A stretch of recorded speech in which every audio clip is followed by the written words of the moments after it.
están. Así es tolerable. Yo también soy de efectivos que no gustan mucho. Ojalá como tú.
¿Cuánta gente ha matriculado, sabes?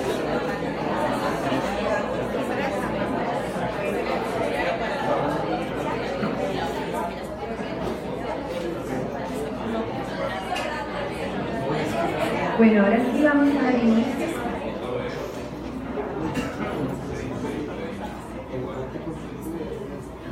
Muy buenas noches.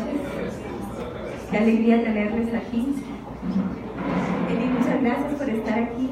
Estamos, yo creo que como podemos decir, como siempre, muy contentos de estar contigo aquí en Costa Rica, de compartir tus reflexiones y ojalá que podamos también aportar en esta discusión que se va a dar a lo largo de estos días. Yo estaba con mucha ilusión, también quería decirte que estamos con el corazón en México, que ya me puse romántica, ¿no? Que me da mucha emoción toda la participación de la gente después de esta emergencia y que en ese sentido queremos transmitirte nuestro cariño y nuestra admiración. Bueno, yo estaba con toda la emoción del mundo, como siempre. Quiero presentar a Lina primera vez porque me da mucha alegría darte la bienvenida, que estés aquí. Y cuando me puse a pensar, bueno, pero ¿qué voy a decir? Porque este tema que nos traes es un tema difícil. Entonces, bueno, vamos a ver cómo sale un poquito esta introducción. Voy a leer 3 estrofas de un poema de Constantino Cavafis que se llama Ítaca, las 3 primeras estrofas. Dice: cuando salgas en el viaje hacia Ítaca, desea que el camino sea largo, pleno de aventuras, pleno de conocimientos. A los lestrigones y a los cíclopes, al irritado Poseidón no temas. Tales cosas en tu ruta nunca hallarás, si elevado se mantiene tu pensamiento, si una selecta emoción tu espíritu y tu cuerpo embarga. A los lestrigones y a los cíclopes, al feroz Poseidón no encontrarás, si dentro de tu alma no los llevas, si tu alma no los yergue delante de ti. Esta poesía es muy bella, solo que inevitablemente a quienes nos interesa la propuesta psicoanalítica nos obliga a hacer un comentario, un agregado, como si eso se pudiera. Es una licencia que nos da el oficio. Habría que agregar: tu alma siempre, siempre, siempre yergue esos monstruos. Es inevitable que los lleves en tu alma, pero aún así puedes salir de Ítaca y también procurar volver a ella. Los monstruos no son optativos como lo sueña el poeta, y Elí nos ha propuesto que hablemos de ellos. Si bien es cierto, son inevitables para el psicoanálisis, hoy de muy otra manera son ineludibles. En un documental de Alain Resnais sobre Auschwitz, que se llama La noche y la neblina, él termina este documental haciendo una pregunta. Dice, ¿quién vigilará para advertirnos la llegada de nuevos verdugos? Tenemos esta ilusión de que se vayan, de que no regresen, pero están con nosotros. Hemos visto cómo se asesinan jóvenes, mujeres y hombres a lo largo de este continente nuestro. Y hemos visto las muertes de familias completas en los mares que fueron surcados buscando tener derecho a la vida.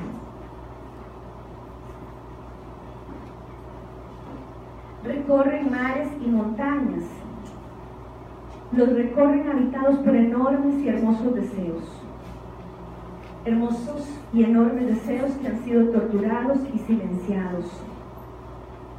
Pero ese silencio impuesto, ese silencio que calla el deseo, ese silencio no lo hagamos. Hagamos el silencio que da sentido a las palabras y a la música, y hagamos el ruido que podamos. Hagamos cuanto podamos hacer, hablemos, preguntemos.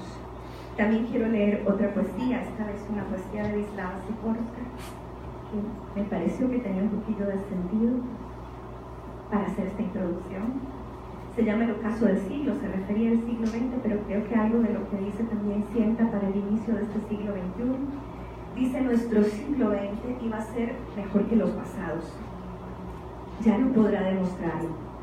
Tiene los años contados, titubeante el paso, fatigada la respiración.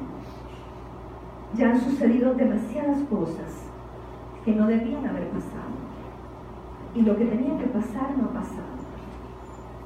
Teníamos que estar, entre otras cosas, ante la primavera y la felicidad. El miedo tenía que dejar las montañas y los valles. La verdad antes que la mentira. Tenía que llegar a la meta. Ciertas desgracias no iban a suceder más. Por ejemplo, la guerra y el hambre y tantas otras. Se iba a valorar la indefensión de los indefensos, la confianza y ese tipo de cosas. Quien quisiera alegrarse del mundo se encuentra ahora ante una misión imposible. La estupidez no es graciosa, la sabiduría no es alegre, la esperanza ya no es, por desgracia, esa muchacha joven, etc. Yo sí iba al fin a creer en un hombre bueno y fuerte, pero el bueno y el fuerte siguen siendo hombres diferentes.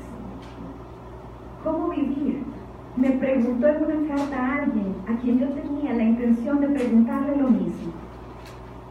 Una vez más, y como siempre, como se ve más arriba, no hay preguntas más urgentes que las preguntas ingenuas. Entonces, bueno, hagamos preguntas ingenuas, a ver cómo nos va.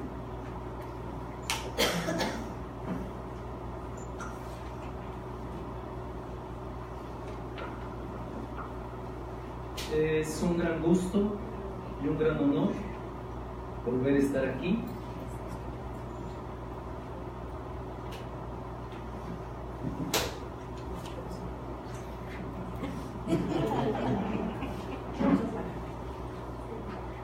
Decía que es un gran honor y un gran gusto volver a estar aquí, en esta querida ciudad, con mis queridos y queridas colegas y asieps.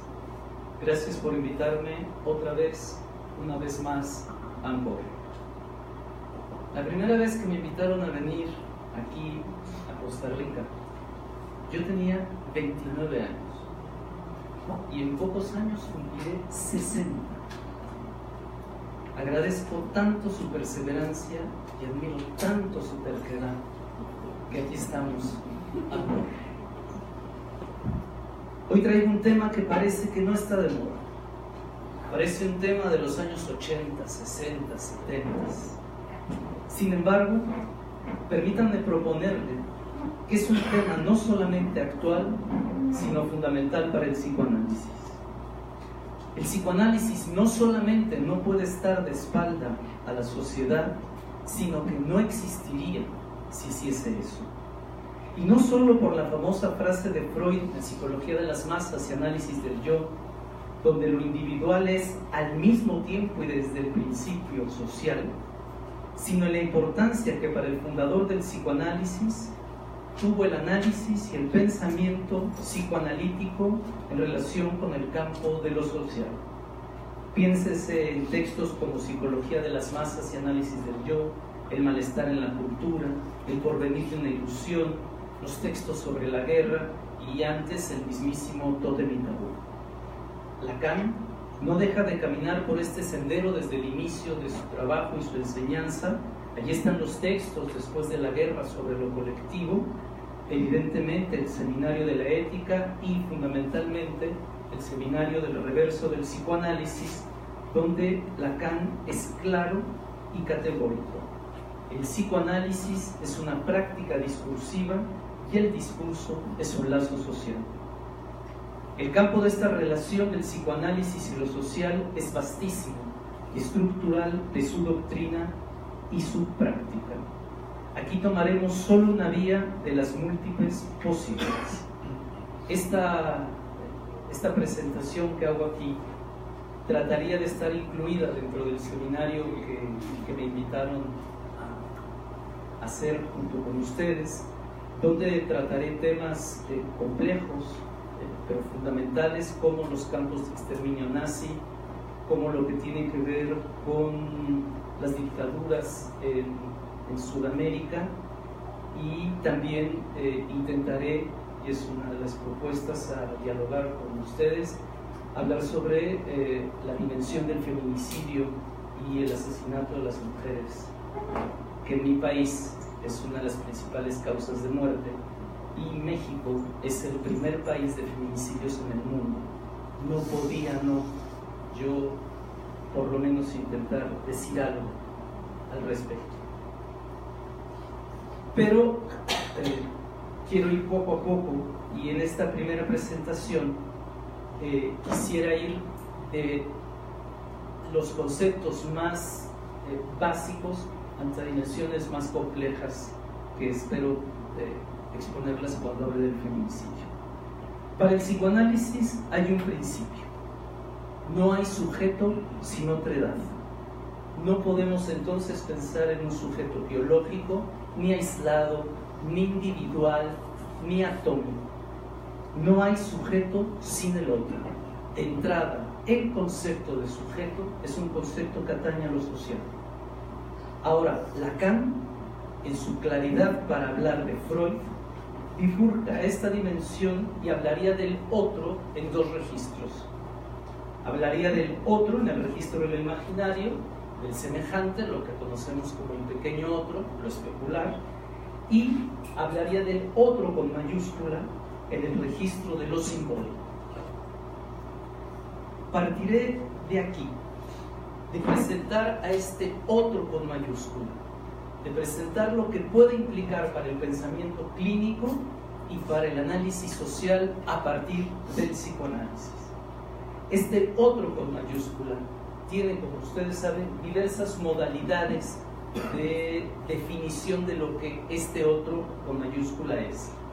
El otro con mayúscula es el lugar de los significantes, aquello que antecede al sujeto, operador del orden simbólico, una sede del poder, es un dispositivo de la ley y es principalmente la función del lenguaje.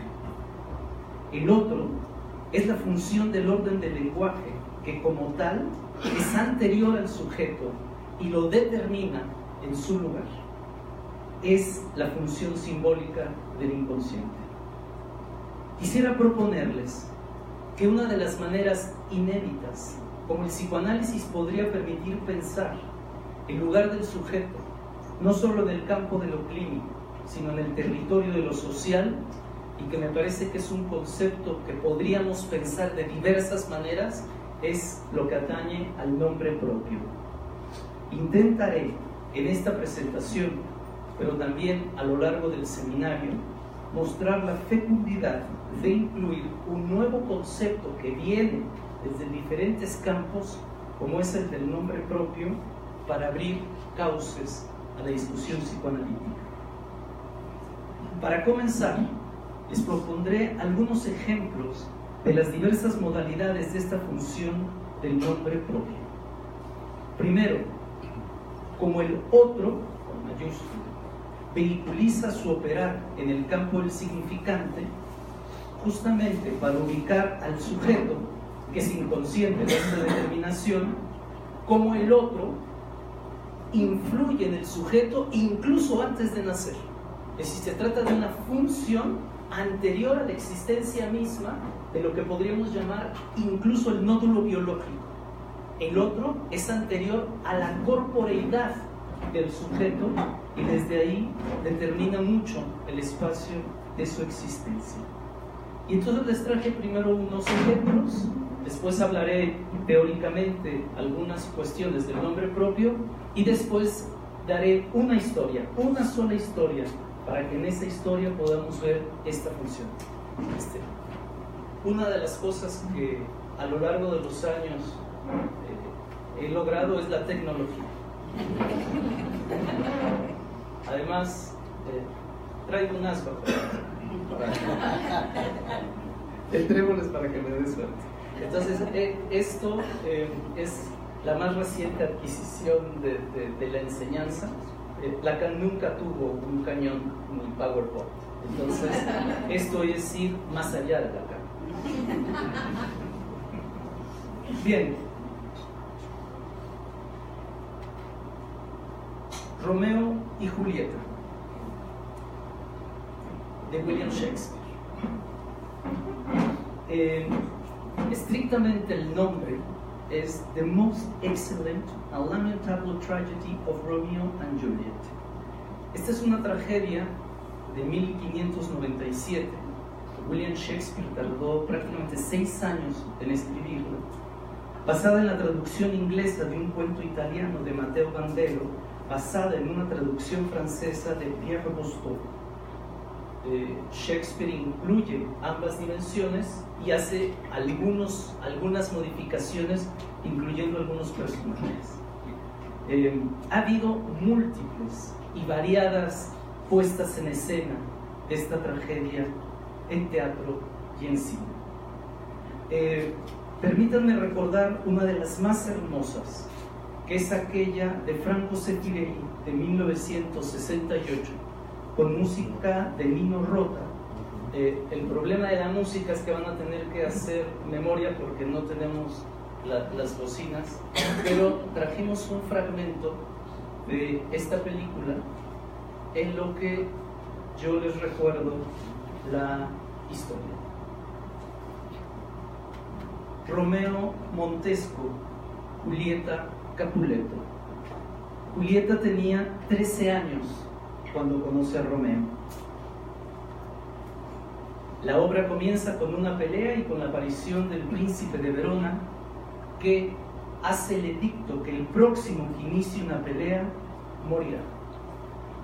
La obra tiene como centro fundamental el baile de las máscaras.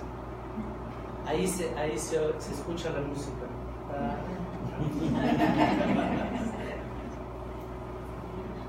Bien, los Capuleto hacen siempre una fiesta que es una especie de carnaval italiano, es en Verona además, donde se va con máscaras. Los Montesco parecen mexicanos, se cuelan a la fiesta sin ser invitados, cubiertos de estas hermosas máscaras italianas. Era importante esta fiesta porque la familia de Julieta le iba a presentar nada más y nada menos que a un príncipe para que hubiera una boda entre Julieta y este príncipe Paris. Pero Romeo y Julieta se conocen y caen perdidamente enamorados. Los casa en secreto Fray Lorenzo. Esta película, ni normal. Esta película, esta historia, esta tragedia, justamente comienza después de la boda de estos jóvenes.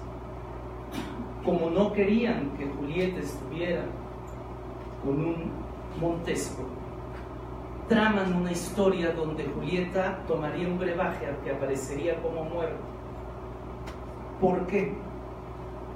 Porque Teobaldo mata al mejor amigo de Romeo, enojado porque fueron a la fiesta, y Romeo se venga matándolo a él, que era de la familia de los Capuletos.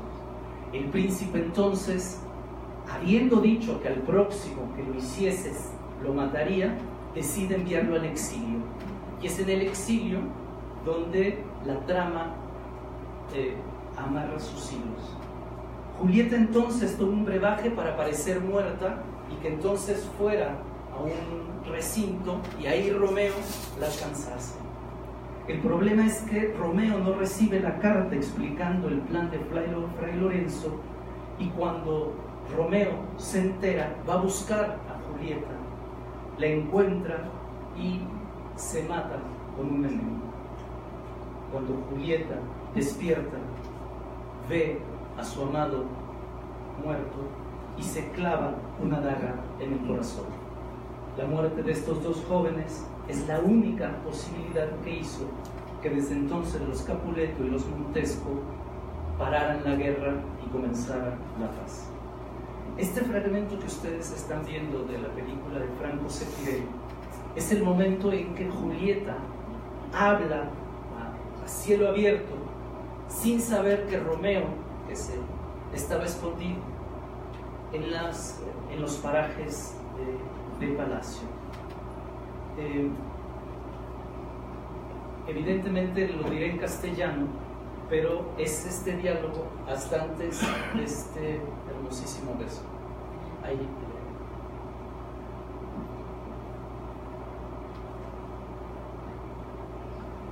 Voy a hablar por Julieta.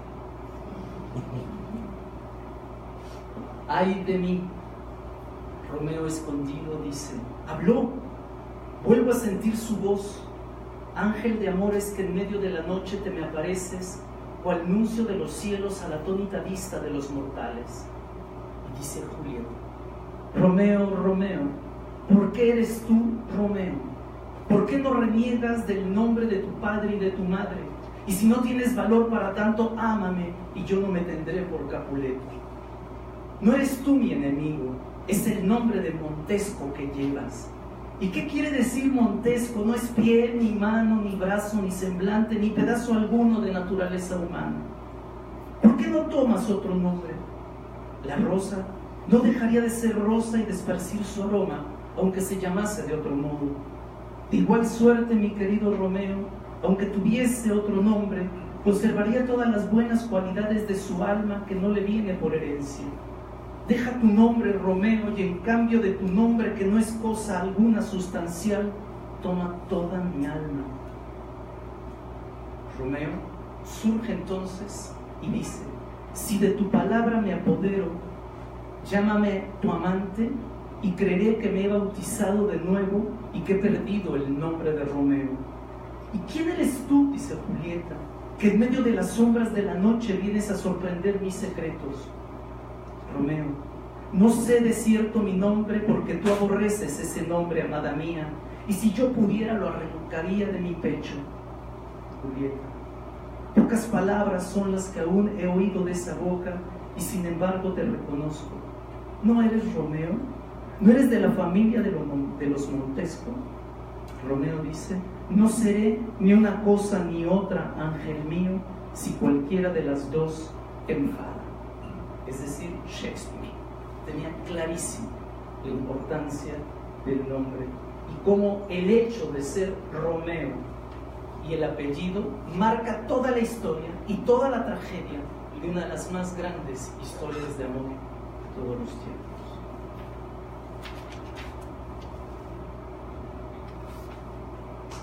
Si pasamos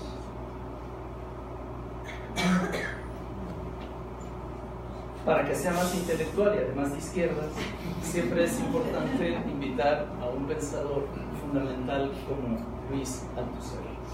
Ustedes saben que Luis Althusser fue uno de los principales teóricos del marxismo y que tuvo una gran influencia en América Latina, fundamentalmente a partir de Chile, por Marta Harnecker, que dicen las malas lenguas que se querían mucho. Es por Marta Harnecker, ¿no?, que entra una de las partes importantes del marxismo, y muchos de los partidos comunistas de América Latina tienen una influencia de Althusser. El otro gran teórico del marxismo en América Latina es Gramsci, pero bueno, Althusser tiene un lugar.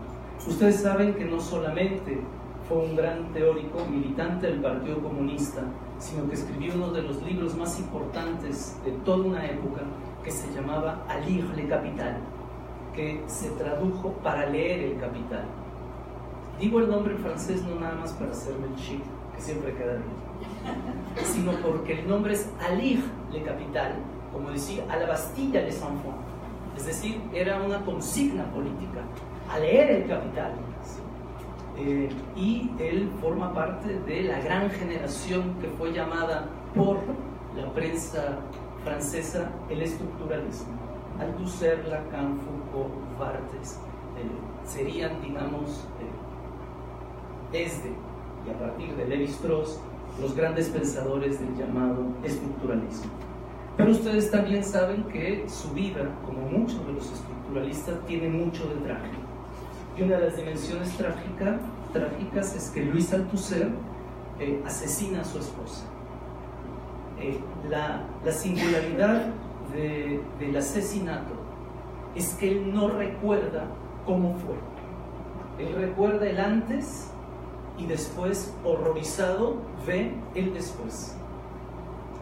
Como sucede en muchos países, este tipo de asesinatos están colocados del lado de la psicosis, y Althusser fue nombrado inimputable, es decir, no se le hace un juicio penal, sino se le remite directamente a una clínica psiquiátrica.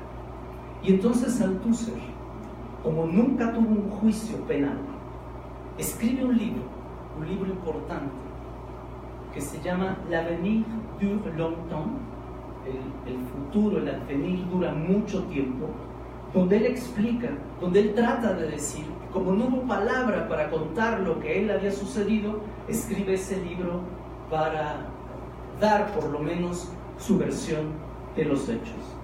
Yo traigo un fragmento de este libro, es un libro que generó muchísima polémica, porque incluso entre los psicoanalistas hubo todo un debate sobre si era un libro donde Althusser mostraba que en un pasaje al acto había asesinado a su esposa, y por lo tanto todo aquel que hubiese leído el libro y conocido a Althusser pensaríamos que estaba del lado de un pasaje de locura. Pero hay otro psicoanalista que dice que no, que escribe ese libro para hacernos creer que estaba loco, cuando en realidad estaba del lado de la perversión y era un asesino muy inteligente, culto, y además escribió en francés. Y que entonces realmente a mucha gente la convenció de este pasaje al acto, cuando en realidad no lo era. Traigo esto porque fue una polémica que enfrentó a los psicoanalistas alrededor de esto. Y una de las explicaciones que da Althusser tiene que ver justamente con su nombre. ¿Sí? La historia, como el gran Otto, comienza antes de que Louis Althusser, voy a decir Althusser para no decir Althusser, la familia de los Althusser tiene dos hijos, Charles y Louis, y los Berger tienen dos hijos, Lucien y Juliette. ¿Se dan cuenta? O sea, Juliette, toda la tragedia. Y entonces resulta que esta familia, como parecen de Jojutla y de Dixtla en México, proponen que los dos hermanos se casen con las dos hermanas. Sí.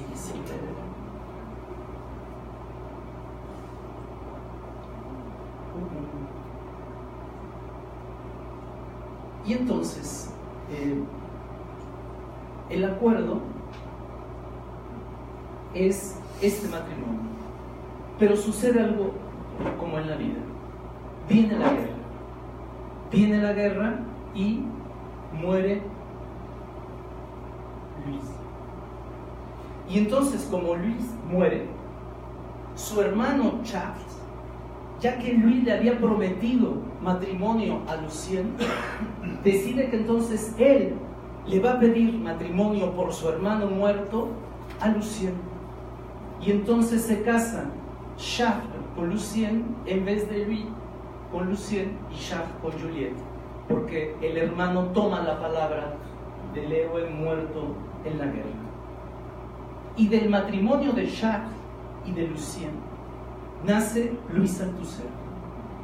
Y el nombre de Althusser es el nombre del tío muerto, del verdadero y gran amor de su madre, y de algún modo recibe el nombre con toda la carga histórica.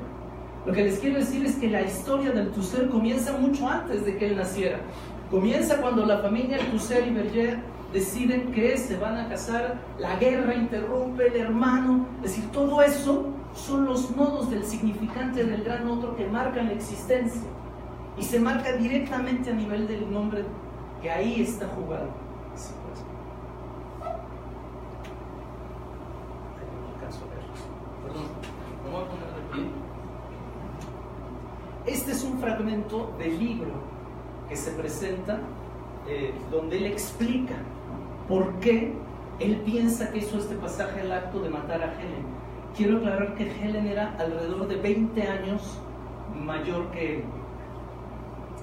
Dice, cuando yo vengo al mundo me bautizan con el nombre de Louis, nombre del que yo tuve durante mucho tiempo horror. Yo lo encontraba muy corto con una sola vocal y la última I terminaba en un agudo que me hería, porque acuérdense que en francés uno dice lui, no pronuncia la S. Entonces ese lui, esa I aguda, le hería. Sin duda, ese nombre decía un poco demasiado en mi lugar. Oui, yo me rebelaba contra ese oui, que era el oui, el sí, del deseo de mi madre, no del mío. Pero sobre todo, él decía lui, ese pronombre de la tercera persona que sonaba como un llamado a un tercero anónimo que me despojaba de toda personalidad propia y hacía una alusión a ese hombre sobre mis espaldas. Lui era Louis, mi tío, que mi madre amaba, no yo. Entonces vean, Louis. Esto está escrito directamente por Althusser. Hasta aquí es evidente cómo la dimensión del gran otro como función del lenguaje implica, a partir del significante, una serie de dimensiones en la red social que hace que el sujeto, antes de incluso ser cuerpo, ya está marcado, en este caso, como con Romeo y Julieta, por la tragedia.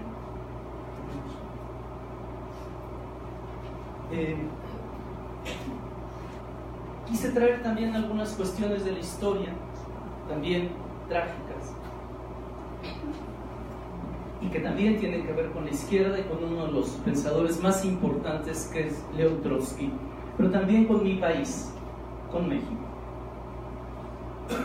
Ese sitio se llamaba Coyoacán. Se trataba de un pequeño pueblo que sería tragado por la gran Ciudad de México. Estaba la casa de Trotsky y a una cuadra y media estaba la casa de Frida y de Diego. Se reunía todo en el barrio de Coyoacán, digamos la parte de las izquierdas, también miembros destacados del Partido Comunista. Allí, en 1944, en Coyoacán, habría de ocurrir un asesinato brutal que cimbró no solo a los lugareños, sino a todo el mundo. El 20 de agosto, en la calle de Viena, a las 5:30, León Trotsky había sufrido un atentado. Un hombre que logró devenir de su confianza le había enterrado un zapapico en la cabeza. Unas horas después, el revolucionario fallecía. El agresor se hacía llamar Jacques Mornard. Se declaraba ciudadano belga y ferviente admirador de la víctima. El día del atentado, este hombre, que era novio de una amiga de la secretaria del militante ruso, estaba encerrado con Trotsky en su despacho. Mientras Trotsky leía un artículo, el belga estaba detrás de él y en un momento saca de la gabardina el zapapico. O sea, el zapapico es lo que se usa para el muro, ¿no? Para escalar, y se lo clava en la cabeza. El alegato, cuando se le pregunta por qué, es porque dijo que tuvo una exaltación, una especie de furor, porque Trotsky le había propuesto que asesinara al camarada Stalin.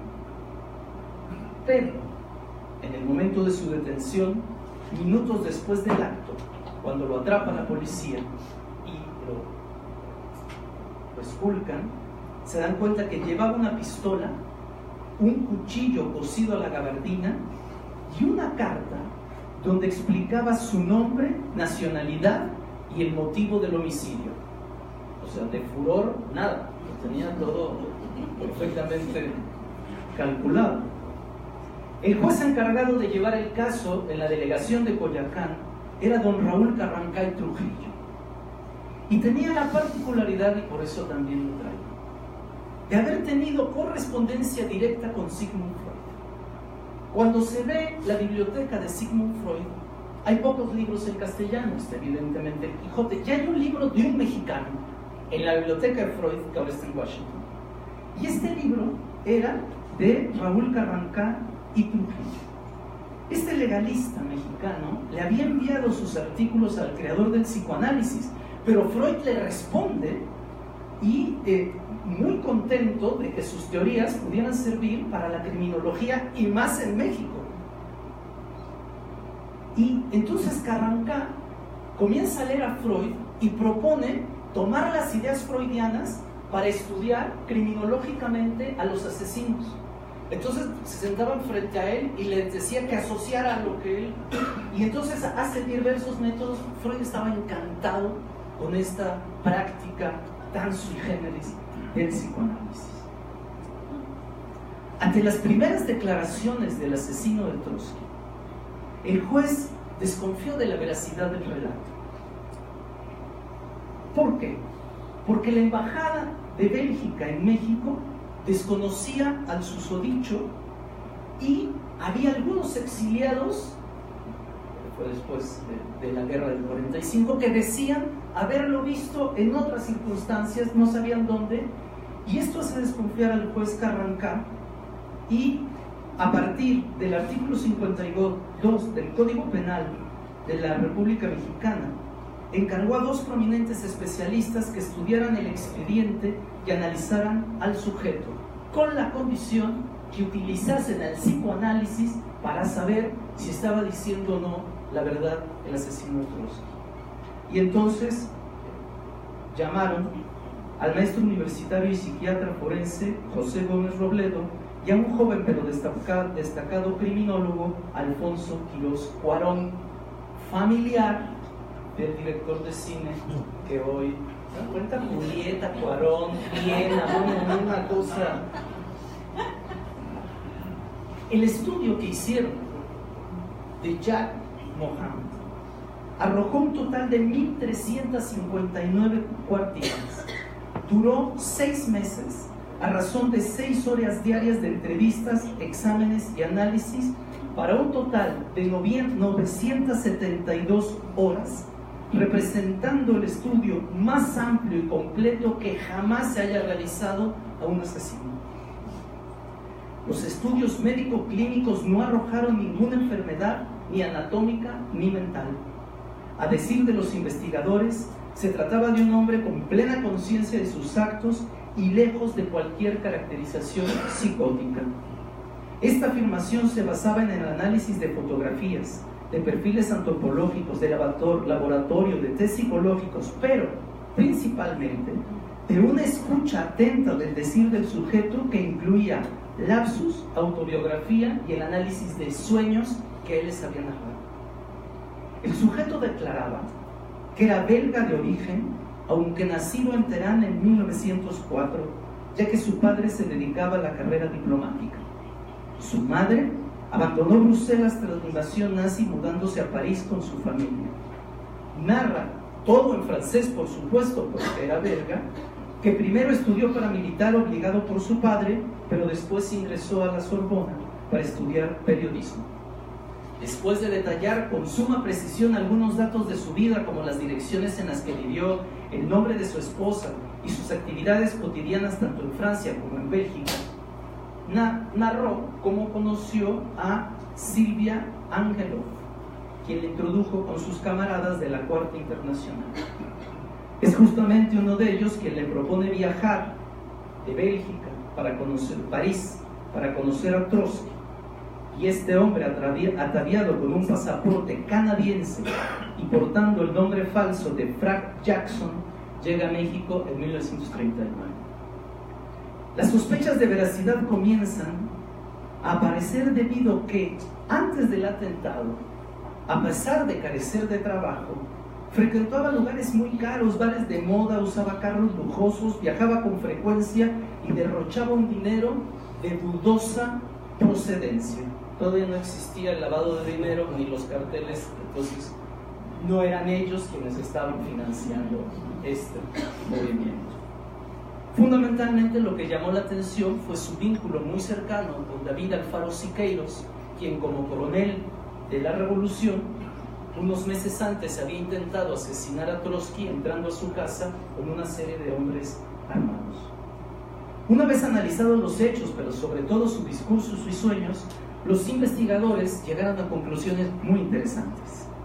El diagnóstico señalado en el punto 10 del informe era claro, cito: el acto delictuoso no era motivado solo por un odio a la víctima, sino que su más remoto origen es de naturaleza subconsciente, complejo de Edipo muy activo, y corresponde a la más grave exteriorización de un estado neurótico evolutivo que debió iniciarse, dicen estos hombres, en la más temprana infancia como consecuencia de un trauma afectivo.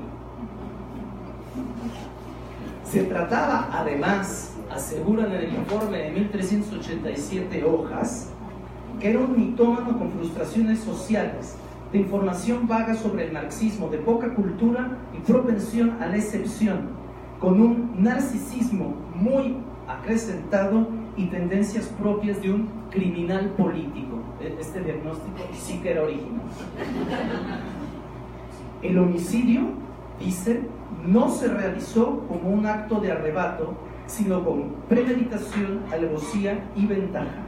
Si bien se trataba de un acto impulsivo, este fue planeado con apoyo de cómplices. ¿Por qué es esto importante? Porque había una diferencia, tal como en Althusser. Si había sido un momento de furor, así lo había planeado. Debido a todo ello, Jacques Monrad fue condenado a 20 años de prisión que cumplió a cabalidad y sin resistencia. Estuvo encerrado 20 años en una cárcel de México.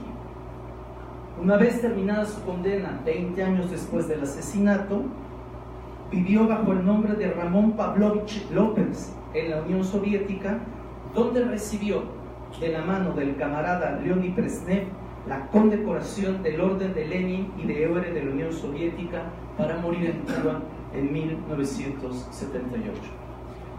Traigo la referencia a Cuba porque uno de los libros que tomé y que a lo mejor muchos ustedes leyeron de este gran escritor cubano, El hombre que amaba a los perros, es justamente la historia del asesino de Trotsky.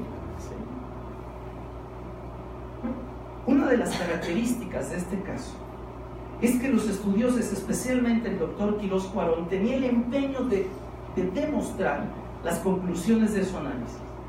Muchos años después, en 1950, en ocasión de un congreso internacional, viaja a Europa.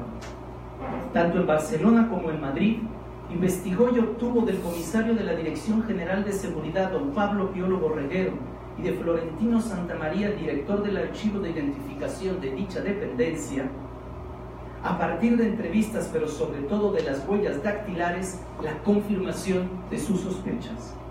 El supuesto ciudadano belga no era otro que un conocido militante socialista catalán de nombre Juan Ramón Mercader del Río. Diego Rivera tiene un retrato de la madre de este hombre. Juan Ramón Mercader cambió varias veces de nombre, pero este nombre era esos nombres. Él era Jacques Monrad, era ciudadano belga Imagínense, habló 20 años francés en la cárcel de México. Es decir, él era este hombre. Su nombre lo convirtió en él. Él no mentía, él era ese hombre. Este nombre que tenía resonancias con el anterior, ya que Jacques puede significar Jaime y los apellidos comparten las letras, era el nombre del asesino de Trotsky. Es por ese nombre que cambia de nombres, dejando de lado y transliterando el nombre del padre, se construyó una nominación a partir de un acto que lo inscribe como el asesino de uno de los grandes revolucionarios de toda la historia. Su acto criminal escribió su nombre en los anales de Occidente. Un punto importante. Ese nombre, como los otros, vino de fuera. Fue nominado por el otro. El acto asesino fue planeado, ya viendo los archivos, 3 años antes, entre otros, por uno de los más eficaces espías del Kremlin, general del Ejército Rojo, y por un tiempo consentido de Stalin.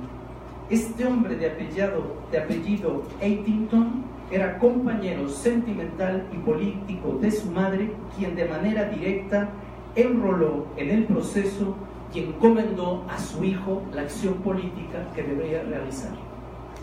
Eitington, sí, vinculado con el psicoanalista, que era uno de los que sostenía a Freud.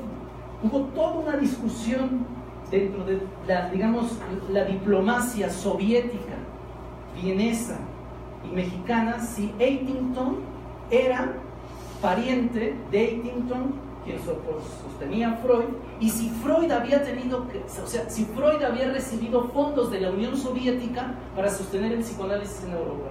Hay todavía una discusión si estos tienen que ver. Hay quien dice que no tiene nada que ver, y hay unos, ¿saben cómo hay gente? Que sí, que todavía. Las instrucciones eran precisas. Había que asesinar a ese hombre. Es Eitington quien redactó la carta que llevaba en su gabardina en el momento del asesinato. Este agente que cumplía órdenes desde Moscú era el intermediario y el brazo estratégico del presidente del máximo soviet supremo. Jacques Mornan había sido Jaime Ramón Mercader, pero en su pasaje al acto, en su acto asesino, devino otro que sería desde entonces, devino otro que personificó por encomienda del otro. En el nombre propio, entonces, no hay solamente una dimensión del orden de lo simbólico, porque este hombre, algo de un real indescifrable, lo hizo ser ese hombre y no Juan Ramón. Es decir, hay un enigma en la nominación del acto que lo inscribe en la historia y que de alguna manera trastoca la diferencia, produciendo una nominación que no es simbólica. Es decir, en el nombre propio hay también algo del orden del real. Paso ahora a decir algunas cosas sobre el nombre propio y después a esta historia de nacimiento afín que traigo para ustedes. La cuestión del nombre propio rebasa por mucho lo que atañe al sentido común. No se trata de una nomenclatura con que se inscribe el sujeto en el registro civil. Es el acto como se escribe en el devenir del tiempo a un sujeto. Es dinámica escritural que incrusta el movimiento significante en la singularidad de un trazo que señala y establece campos y tiempos del sujeto. Es la escritura de una modalidad simbólica que implica, pero va más allá de los códices ciudadanos. Es trazo que demarca un territorio fuera de la legislación del granito de lo simbólico, sin dejar de incluir el lenguaje. Es cartografía de historia, enigma y obra. El nombre propio es minuta que constituye al sujeto fuera de los ámbitos conocidos de su conciencia. Es cédula no de identidad, sino de existencia transversal del cuerpo. El nombre propio para el psicoanálisis no es, como pensaría Gardiner, una nominación lingüística de un objeto fuera de una denominación significativa, sino una expresión con virtudes de significación y advertencia. El nombre propio atañe a la letra y a su convocatoria. Es un efecto de la relación de una escritura con una emisión nominante. Es una relación entre la letra y el significante. Y ustedes saben que letra es litoral entre lo simbólico y lo real, entre saber y goce. Es la función sonora y enigmática de una marca que es también enigma. El nombre propio es la función escritural del sujeto. El significante, materialidad fonética, no basta para nombrar al sujeto. Es necesario que haga en la repetición un trazo que inscriba. El nombre propio es la compleja relación entre el significante que se emite repitiendo y la letra que marca singularizando. Dice Lacan en el Seminario de la Identificación: no puede haber definición del nombre propio sino en la medida en que percibimos la relación de la emisión nominante con algo que en su naturaleza radical es del hombre de la letra. Fíjense, el sujeto no es el que se nombra, es lo que se nombra. El nombre es una marca que viene del otro para ser leída. El nombre propio, esto es lo que el psicoanálisis aporta, porque hasta ahorita podríamos decir que estábamos en el campo de la lingüística o de la antropología, pero lo que el psicoanálisis aporta es que el nombre propio atañe a un puño que remite a un agujero.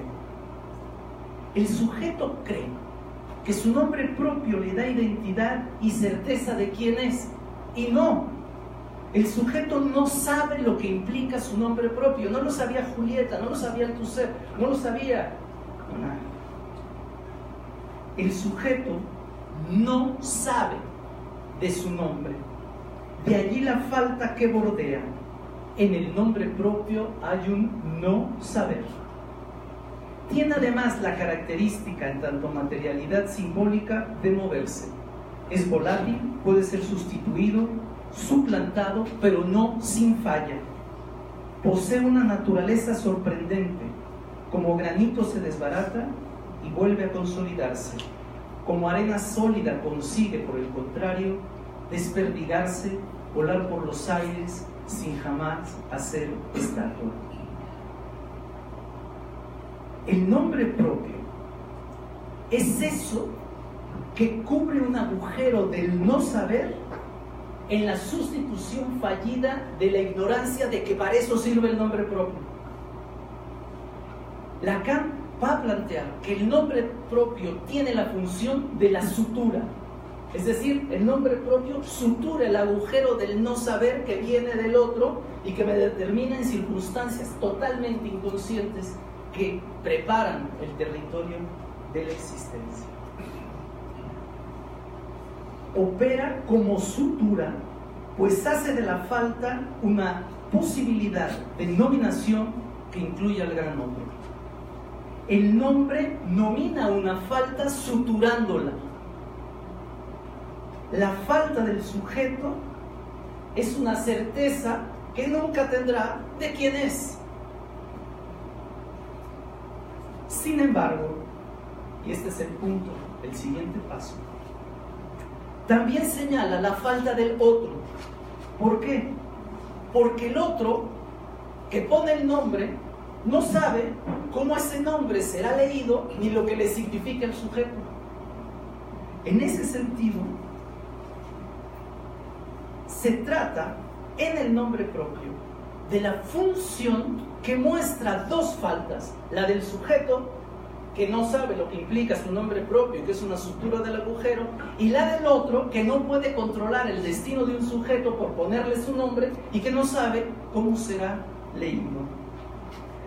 El otro no sabe que con su acto está transmitiendo una genealogía que atañe al nombre del Padre, pero también al Padre que nombra.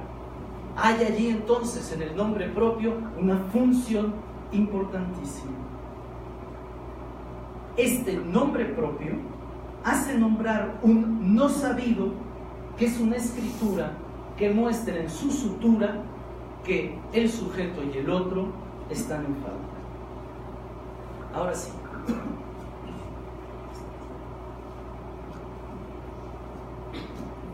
Como la cerveza en vaso no me sabe. Que no se nos olvide que fuimos albañiles. Quiero contarles la historia de uno de los escritores tal vez más importantes de lengua inglesa. Haré todas las referencias a la historia de este hombre, por lo que implica, y en un homenaje a quien es y a lo que significó y a lo que sigue significando hoy. Quisiera hablarles de Oscar Wilde. Turlín lo vio nacer cerca del río Liffey de aguas oscuras. Hijo segundo de un médico que también era arqueólogo y escritor, Sir William Wilde, y de su alta y hermosa madre, Jane Francesca Elgin, cuyo apellido florentino, se decía, provenía del mismísimo Dante Alighieri. Su nombre completo parece un verso en lengua antigua: Oscar Finnegal O'Flaherty Wilkes Wilde. Lo estuve practicando. No estaba fácil. Si no, el cerca pronuncia mal. Su infancia, una historia de colegios lejos de sus padres y de escuelas prestigiosas. Su pasión por las letras comienza a madurar cuando ingresa al Trinity College de Irlanda en 1871. El Trinity College, junto con el King's College, son las universidades más importantes del Reino Unido. Y se hace patente y brillante con su entrada, nada más y nada menos que a la Universidad de Oxford, cuando tenía 20 años. Varios galardones siembran su camino de laureles literarios: premio de la composición en versos griegos, era un especialista en griego, la prestigiosa Beca Foundation, así como la medalla de oro de Berkeley para estudios de griegos avanzados. Oxford, la Universidad de Oxford, lo recibe con este sobresaliente historial y le permite, junto con sus dotes literarios, comenzar una vida social y de estilo muy sofisticado, y le otorga, además, al finalizar sus estudios, el título de Bachelor of Arts. El esteticismo y el rigor literario eran el viento del navío de Oscar Wilde. Después de la universidad decide vivir en Londres, donde se presenta como profesor de estética y crítico de arte. Comienza a escribir y publicar versos y traducciones en revistas de aquella época. Asimismo, publica también su primer libro, Poems, en 1881, a lo que le sigue su primera obra de teatro, Vera o Los Nihilistas, un año después. En 1884 se casa con una rica irlandesa de nombre Constance Lloyd, con quien tendrá 2 hijos, Cyril y Vivian. Su carrera artística cobra vuelo y se diversifica. Lo mismo escribe historias fantásticas como El Príncipe Feliz de 1888, que cuentos cortos como El crimen de Lord Arthur Symon en 1891. Su única novela, El retrato de Dorian Gray, le lleva a la fama y al centro de las críticas literarias. Publicada a finales del siglo XIX, despierta la suspicacia de los moralistas, que ven en ella un drama de evidente degradación moral. Sus obras de teatro, 4 dentro del género de la comedia, por el contrario, solo le traen satisfacciones tanto sociales como artísticas. Se trate de Una mujer sin importancia o Un marido ideal, todos en la última década del siglo. Satisfacciones poco duraderas frente a una burguesía que no tomó con mucho humor su libro, publicado en 1895, The Soul of Man Under Socialism, es decir, el espíritu de los hombres bajo el socialismo. Su pluma también dramatizó de manera harta peculiar pasajes bíblicos como la obra Salomé, que le valió censura, fama y la distinción de haber sido llevada a la ópera en la pluma y la batuta nada más que de Johann Strauss. Estando en la cima de su fama, su reconocimiento en Nueva York y París, su éxito y su glamour, justo después de la presentación aclamada en el Teatro Principal de Londres de su comedia teatral The Importance of Being Earnest, es acosado por un escándalo y un proceso judicial. Asiduo de una vida estrafalaria y hasta libertaria, sus pasiones lo llevaron a conocer placeres como jóvenes de distintos rangos y lugares. Se internaba en hoteles donde Afro Taylor le presentaba mancebos sensuales o viajaba a Argel a experimentar delicias de piel morena y barba cerrada. La sociedad literaria se había desde hace tiempo de su cercana y romántica relación con Lord Arthur Douglas, un rubio y antiguo alumno de Oxford, cuando el padre de este, el marqués de Queensberry, entrega en un club social frecuentado por el artista irlandés una tarjeta insultándolo, donde además está mal escrito en inglés, se leía la traducción: para Oscar Wilde que posa como un sodomita. El escritor entra en cólera y asusado por Bossy, como él le llamaba cariñosamente a Douglas, hijo de este marqués que ofende al escritor, decide, previa consulta con afamados abogados, presentar una demanda legal por insulto público contra el marqués. El proceso en los primeros pasos parece ir bien, pero luego las cosas se complican. Ante el giro que estaban tomando los hechos, hubo un momento estratégico donde los abogados le proponen que retire la demanda y salga por un tiempo al extranjero, pero Bossy le dice que siga y que siga demandando a su propio padre. Cabe señalar que en el Reino Unido, 10 años antes de estos sucesos, la homosexualidad era penada por la ley.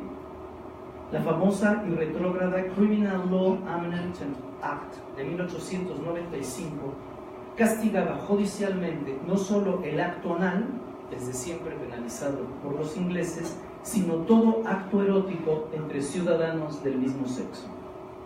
Las cosas salen mal jurídicamente, la demanda se revierte y entre el gozo de enemigos y plebe deseosa de verlo destruido, Oscar Wilde es detenido, juzgado y sentenciado.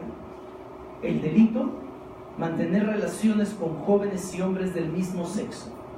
El crimen: haber amado apasionadamente a un joven de cabellos de oro. La condena: 2 años de trabajos forzados. El ambiente: de linchamiento moral y burla pública. Lo más severo de una estúpida ley contra las relaciones homosexuales hace mancuerna con los odios de una mojigatería y el encono de una corona británica entusiasmada ante el castigo de un irreverente y excéntrico súbdito de las Irlandas.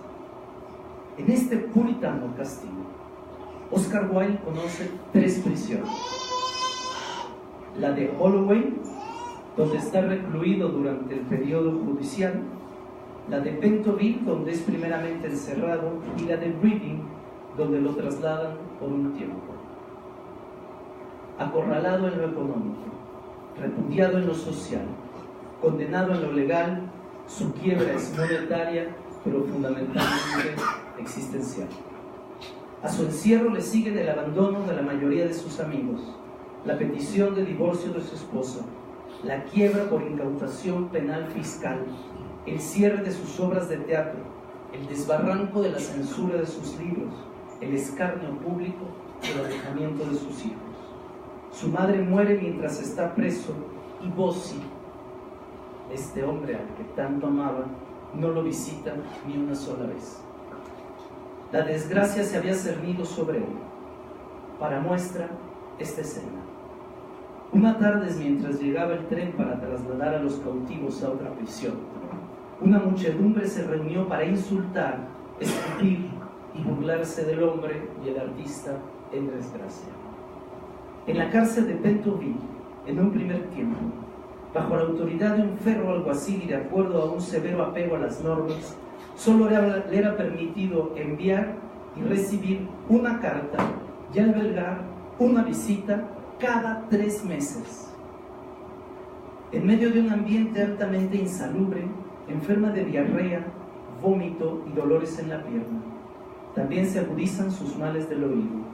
Su vida se convierte en una pesadilla de la que muchas veces pensó terminar por su propia mano. La brutalidad de los hombres se le presentó tan cruda como la terrible situación humana que se vivía en las cárceles de ese entonces. Un aire fétido acompañaba sus días y un lacerante insomnio sus noches. Lo diabólico de lo humano se acompañaba de lo insoportable de la debilidad del cuerpo. La crueldad era tan apestosa como los calabozos, el hambre tan insistente como la humillación. Sin embargo, en medio de tanta podredumbre y pestilencia, conoció el valor del amor, la amistad y la belleza de la solidaridad. Sus abogados nunca dejaron de estar con él. Muchos artistas en París, Londres, Nueva York hacían sus obras de teatro intentando revertir esta condena que parecía fuera de lugar. Un custodio de nombre Tom Martin, a escondidas, le procura periódicos, biscuit y una bondad y amabilidad más cálida que el té que le pasaba de contrabando. El nuevo director de prisión le ofrece la oportunidad de estar menos solo. Le da libros de Flaubert, San Agustín y Pascal. Encontró tanta gente amable en medio del terror y la rudeza de la prisión que prometió aprenderse de memoria los nombres de todos los presos para no olvidarlos jamás. Un día hubo que comparecer ante el tribunal de quiebras que le arrebataría sus bienes. Una muchedumbre se reunió para lamentar y para burlarse de este hombre que antes era un dandy de la escena inglesa. En medio de la mofa y del maltrato de la policía y de la gente, un hombre se adelanta en el corredor, se quita respetuosamente el sombrero y le hace una caravana. Era su amigo, su siempre amigo Robert Ross, el que nunca la abandonó, el que siempre le acompañó y el que evidentemente siempre le amó. En la cárcel, Wilde solamente escribió un texto en prosa, una carta, para ser precisos, la epístola más voluminosa en la historia de la literatura, escrita a mano en el papel blue de la prisión. Su destinatario era, evidentemente, este hombre hermoso, de cabellos rubios y Rossi. Pero su albacea fue este amigo Ross que se quitó el sombrero. El nombre de esta carta lo dice todo. De profundis, epístola in carcere et vinculis, carta en cadenas y en prisión. Es una carta de amor a la letra. Escuchen. Nuestra amistad tan infortunada y lamentable ha acabado para mí en la ruina y la infamia pública. Pero a pesar de todo no me abandona el frecuente recuerdo de nuestro afecto y además el pensamiento de que el odio, la amargura y el desprecio tengan que ocupar para siempre el lugar que una vez ocupó el amor, y eso me resulta demasiado triste. Es una epístola también de odio declarado. Tras una espera larga e infructuosa, he decidido ser yo, ya que ni siquiera has venido, quien te escribe. Dice Wilde: el odio siempre ha pesado en tu balanza más que el amor. Tu aversión por tu padre alcanzaba tales extremos que sobrepasaba, destronaba y eclipsaba tu amor por mí. Pero es un tratado desgarrador sobre el arte, dice Wilde. Ahora sé que el dolor, al ser la emoción suprema de los humanos, se convierte en el prototipo y la piedra del arte con mayúscula. Seguía: el sufrimiento es el prototipo supremo tanto de la vida como el arte. Quizás puedo introducir en mi arte, y no solo en mi vida, una nota de profundidad, una nueva unidad de pasión, un impulso más directo e inmediato. No es la amplitud, sino la intensidad, la aspiración del artista moderno. El prototipo ha dejado de interesarnos. Buscamos los verdaderos artistas, la excepción. Pero es también un análisis lúcido sobre la vida. Bueno, más bien sobre la muerte en prisión. Escribe Wilde: en este lugar no existe más que una sola estación, la estación del pesar. Parece como si nos hubieran arrebatado hasta el sol y la luna. siempre está anocheciendo tanto en el corazón como en la celda que habitamos. La humanidad ha estado presa con nosotros. El día de mi liberación le daré las gracias a muchos hombres y les rogaré que nunca se olviden de mí como yo jamás les olvidaré. Para los cautivos, dice White, las lágrimas forman parte de la experiencia diaria. Un día en la cárcel sin sollozar equivale a un endurecimiento del corazón, no a un estado de felicidad. Pero entre todos los dolores de Oscar Wilde, sobresale uno por infinito: el dolor del derrumbe de su nombre. Si algo perdió Oscar Wilde con el terrible e injusto castigo, fue la fuerza de su nombre propio. Ante la noticia de su madre, comparte con un dolor insoportable. Dice Wilde: mi padre y ella me habían legado un nombre que habían ennoblecido y honrado no solo en el mundo de la literatura, el arte, la arqueología y la ciencia, sino en la historia pública de mi país, en su evolución como nación. Yo había mancillado ese nombre para toda la eternidad, lo había convertido en un objeto de escarnio para la gente soez, lo había arrastrado por el mismísimo cielo. De manera brutal, se entera que la ley le prohibía ver a sus hijos, que le impedía tenerlos cerca de él, y escribe: puedo aleccionarme a mí mismo para encajar golpes, pero me arrebatan la custodia de mis 2 hijos por procedimientos legales. Eso es y será siempre para mí causa de la más profunda desesperación y un dolor infinito de sufrimiento ilimitado. ¿Por qué tanto dolor? Porque justamente el golpe no era solamente alejarlo de sus hijos. Si estaba en la cárcel, ya estaba alejado. El golpe fue porque contra su historia, contra la perduración histórica y simbólica de su tiempo, por conducto y acción legal de la madre de los infantes, Cyril y Vivian habían cambiado de apellido. Habían sustituido el nombre del padre, White, por el de Holland. Derrotado reconoce: estuve en contra de todo, con cierta testarudez en la voluntad y mucha rebeldía en el carácter, hasta que no me quedó en el mundo más que una sola cosa. Había perdido mi nombre, mi posición, mi felicidad, mi libertad y mi riqueza. Era un recluso y un ser arruinado, pero seguía conservando a mis hijos. De pronto, hasta ese nombre me arrebató la ley. Ante la pueril y carnavalesca ocurrencia de Bossi de enviarle un recado con un secretario del abogado diciendo: Prince Fleur de Lis desea ser recordado por usted, Wilde escribe furioso y atormentado: sin duda hacías bien en comunicarte conmigo bajo un nombre supuesto. Yo, por mi parte, en aquella época de mi vida, no tenía nombre propio. En el enorme presidio en el que había sido encarcelado, no era sino un número y la letra correspondiente a la pequeña celda que ocupaba en una larga galería. Era tan solo una cifra sin vida entre las miles de cifras sin vida y entre las miles de vidas sin vida. Además de esta extensa misiva, Wilde escribió un largo poema en los tiempos de prisión. Un poema declarados por los conocedores uno de los más hermosos y profundos de la cosecha de su pluma. Su nombre evoca el canto del dolor, The Ballad of the Reading Gaol, la balada de la cárcel del niño. Comentar un poema es tan inútil como explicar por qué nos gusta tanto el fútbol. Entonces evito el oso de explicar un poema como el que Wilde escribió. Sin embargo, es decir, yo creo que a un poema solo se le puede responder con otro poema, y poeta no solo.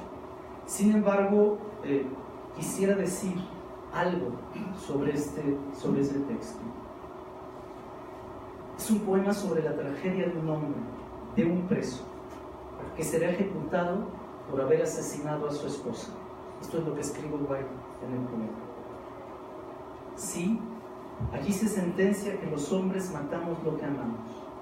Unos lo hacen con mirada amarga, otros con palabras aduladoras, los cobardes con un beso, y dice Wilde, los valientes con un espanto. Los más gentiles usando un cuchillo, pues los muertos así se enfrían más rápido. Este hombre será ahorcado en la prisión donde ha vivido el que asesinó a su esposa, donde ha estado muriendo, para ser exactos. El espacio de las prisiones se simbra ante la noticia de que van a matar a este hombre. Los personajes todos son concernidos y acorralados, son concéntricos a la muerte de este preso.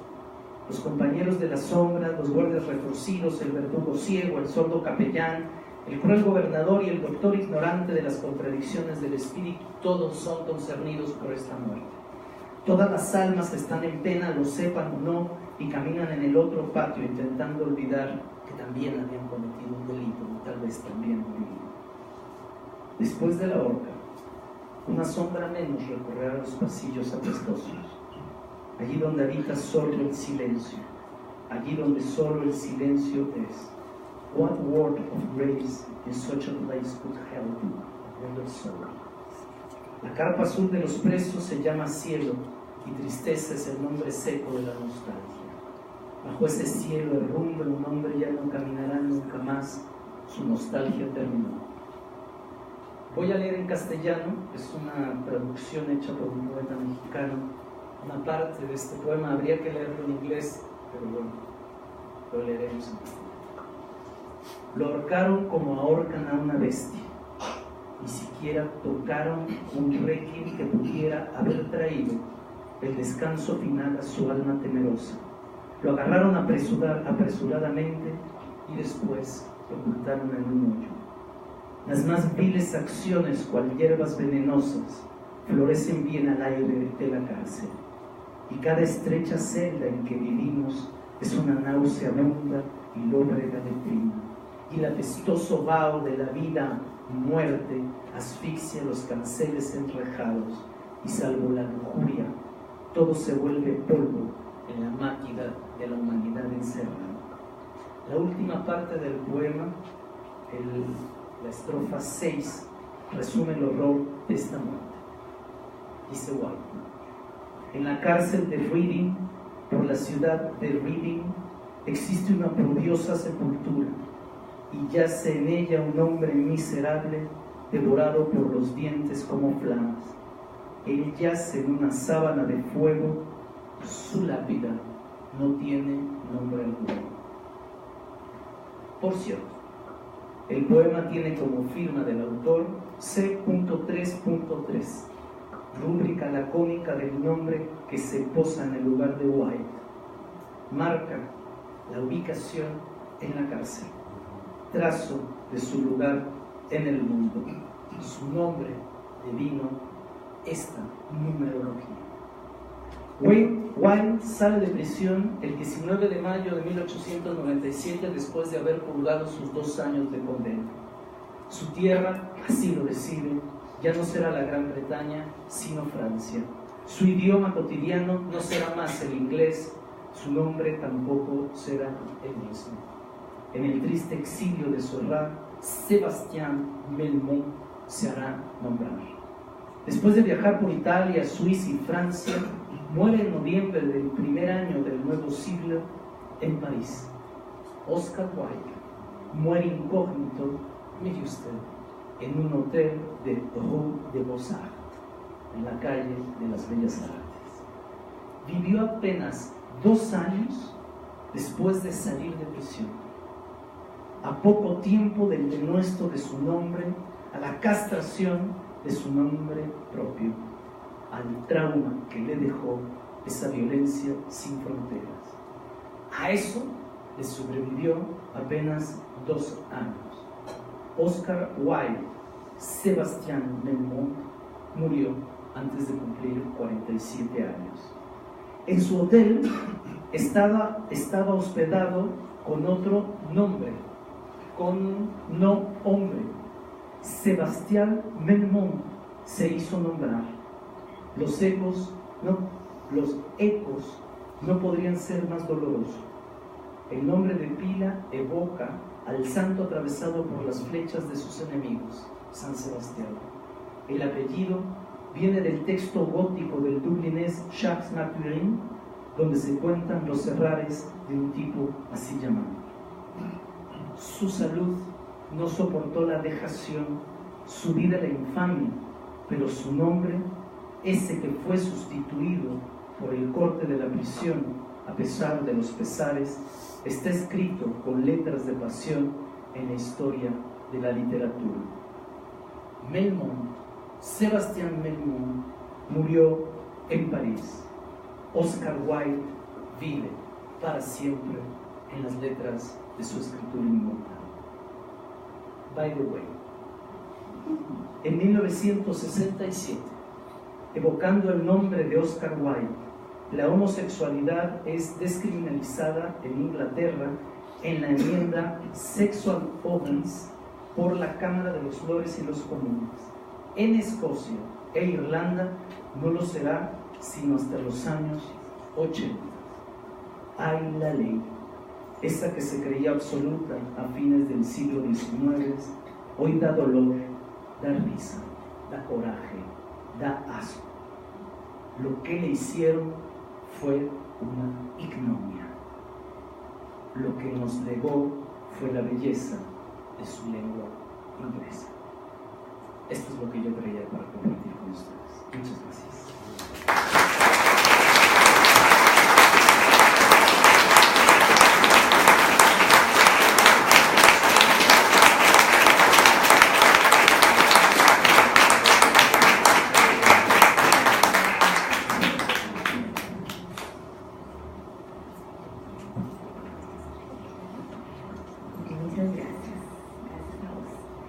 Y yo abro un poquito el espacio para preguntas o comentarios. No sé, siempre hay que compartirnos algo.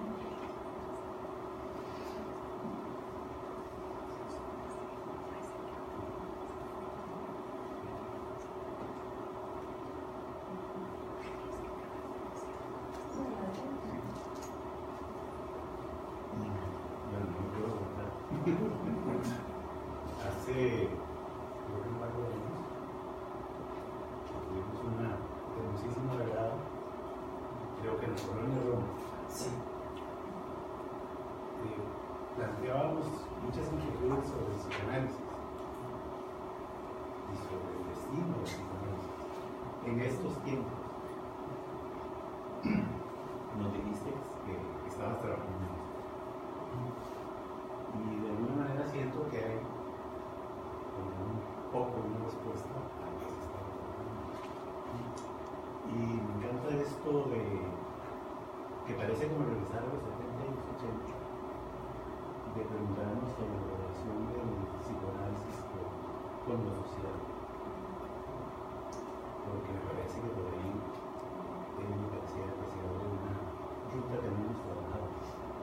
Sobre todo con los temas de lo marginal, de los marginados, de los criminales, del crimen, de los desplazados, de la explotación sexual, etc., de la cual el psicoanálisis no se ha involucrado mucho, por decirlo de alguna manera. Entonces, encantado de lo que yo leo como algo de una respuesta que dejamos planteados en esta mesa. Y contarte como anécdota que aquí también tenemos unos cuantos linajes de criminología mexicana. Una de nuestras principales amas se llama Quirós Cuarón. ¿Ah, sí? Y que está presente por ahí esta forma de lo criminal con nuestro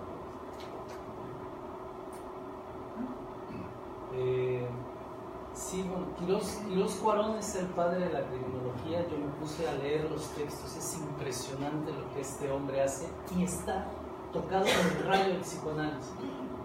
O sea, lo que yo querría decir es esto, es un hombre tocado por el rayo del psicoanálisis y entonces nos dice que el psicoanálisis puede tener efecto incluso en otras prácticas aunque no sean psicoanalistas. Y que a lo mejor si no hacemos que el psicoanálisis salga de una cierta clínica encerrada en un lenguaje casi esotérico, el psicoanálisis corre el riesgo de no decirnos nada nuevo. Justamente esto que traigo, si ustedes se dan cuenta, tiene que ver con Shakespeare. Y traía algo muy actual, pero no tenemos bocinas. Pero si me permites, William. Ahí está. El video más visto en la historia de todo YouTube. Traíamos la música,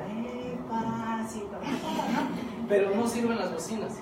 Pero bueno, se los leo lo que dice. Déjame sobrepasar tus zonas de peligro hasta provocar tus gritos y que olvides tu apellido. Bueno, hasta esa canción es la mañana.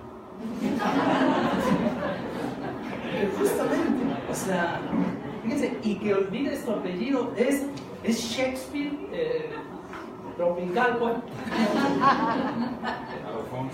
Alfonso. Esto lo traigo evidentemente por mostrar que el campo de lo social y el campo de la cultura nos atañe directamente. Yo, como decía en el seminario, voy a trabajar diversos campos donde el psicoanálisis, me parece, puede decir cosas importantes sobre la represión política. Quiero trabajar el campo del exilio, quiero trabajar lo que implica la desaparición, quiero trabajar lo que tiene que ver justamente con experiencias humanas que tienen que ver con lo más radical del ser. De eso nos ocupamos. Ahora, eso no implica que olvidemos las historias individuales, subjetivas, singulares, irrepetibles como la de Oscar Wilde. Por eso lo traje. Pero se ve en esta historia cómo están jugados tantos elementos, el gran otro, la ley, el nombre, el amor, la locura, lo legal, las cárceles, ¿no? Hay todo un trabajo por hacer, creo, también lo que tiene que ver con las cárceles. Entonces, yo voy a tratar de mostrar al final que esto es un trabajo radicalmente clínico.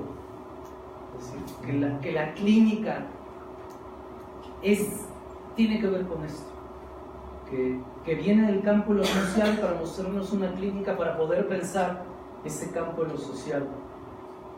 Psicología de las masas, análisis del yo, el malestar en la cultura, el porvenir de una evolución, los textos sobre la guerra. Fíjense qué curioso. Freud presenta sus primeros casos clínicos en la primera década. Entre 1900 y 1910 están los 5 casos príncipes.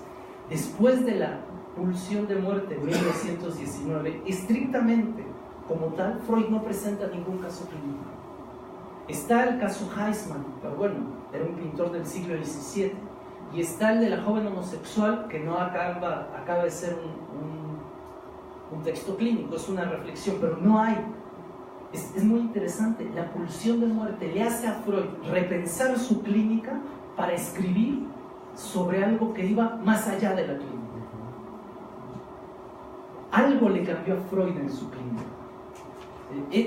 Esto que atraviesa la pulsión de muerte, la dimensión de la destrucción, eso que él, azorado y en contra de su teoría, ve que es que hay una pulsión más poderosa que aspira al mal, a la destrucción, no lo dejó, no pudo no escribir sobre esto que era el mundo. Y a lo mejor, porque tengo la misma edad, me toca hacer este mismo recorrido, pero me importa muchísimo. Ya al final del seminario, cuando trate de esbozar algunas cosas sobre el feminicidio,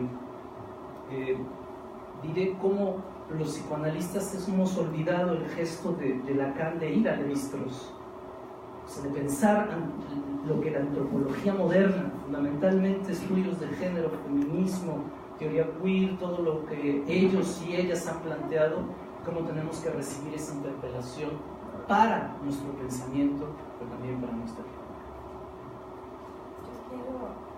Hacer un comentario, en realidad disentir, Mario, de lo que usted ha planteado, porque no creo que haya esta distancia de las propuestas psicoanalíticas, porque también habría que decir que hay muy diferentes propuestas psicoanalíticas, pero no creo que haya esta distancia de las propuestas psicoanalíticas con relación a situaciones de violencia, con relación a fenómenos sociales. Es decir, Primero también creo que en la línea de lo que estaba planteando Elí, habría que reivindicar que el acto de dar lugar a la subjetividad es ya un acto que podríamos decir revolucionario, es decir, es un acto que da lugar a aquello que la sociedad y podríamos decir el capitalismo tiende a aniquilar permanentemente. Entonces ya solamente podríamos decir que ahí hay un compromiso que tiene que ver con lo social y con lo político, podríamos decirlo, tratando de hacer una comprensión más amplia de lo que podría ser la palabra política.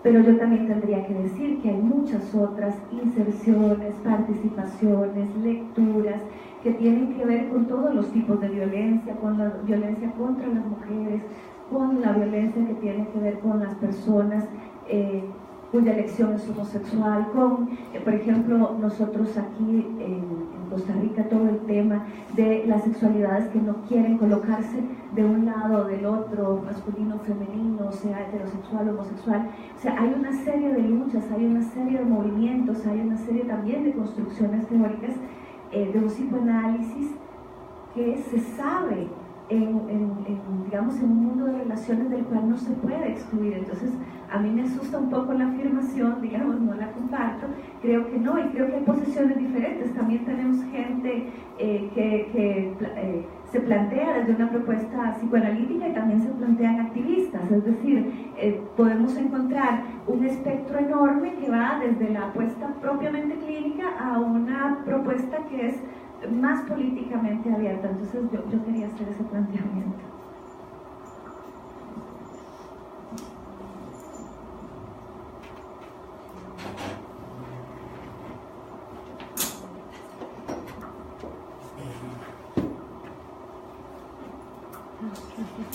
Sí, en primer lugar agradecerte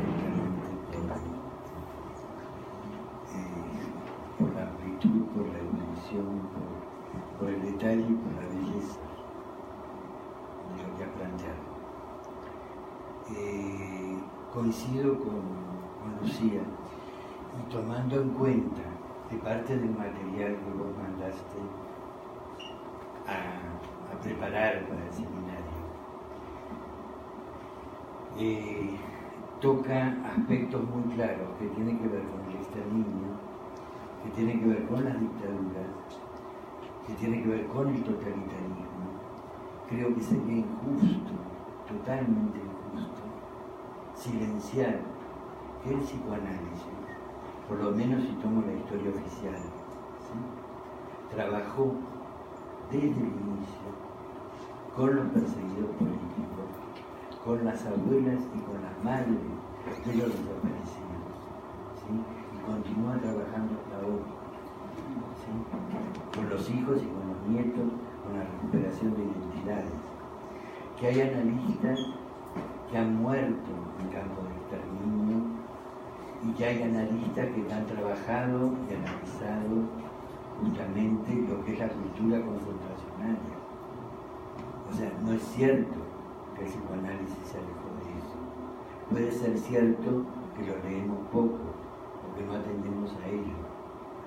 Pero también es cierto que ha aportado a otras fuentes multidisciplinarias que hoy permiten justamente, ¿sí?, desde la política, desde lo social, ¿sí?, desde el análisis de la violencia, desde el asunto de las migraciones forzadas, trabajar con la gente, ¿sí?, incluyendo la subjetividad.